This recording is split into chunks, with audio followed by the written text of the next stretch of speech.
When should I go for freeze all embryo strategy in IVF, doctor?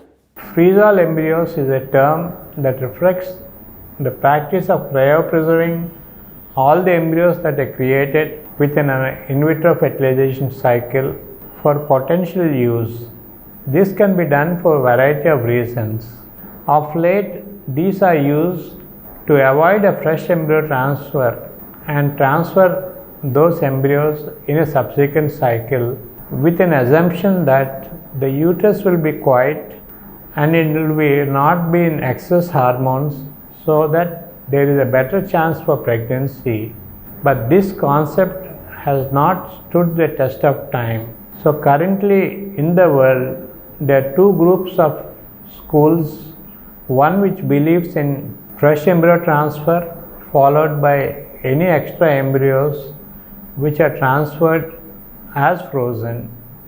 The second is they don't do a fresh embryo transfer but freeze every embryo and transfer in the subsequent cycle. This concept has led to the word freeze all. During an IVF cycle, multiple eggs are typically retrieved from the woman's ovaries and fertilized with the sperm in a laboratory setting. This results in embryos which are good in quality, more in number, and with good potential to develop. If more embryos are created than are needed for a single cycle, they can be cryopreserved for use in a future IVF cycle. The duration of cryopreservation of the frozen embryo is unlimited.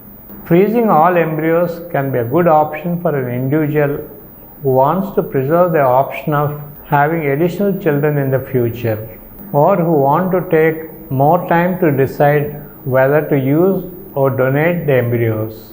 It's important to note that cryopreserving the embryos is not a guarantee that they will be viable or result in a successful pregnancy, because there are many variables. The success rates of using frozen embryos can vary depending on a variety of factors, which include the age, the health of the individual, the quality of the embryo, and the skill and experience of that particular clinic.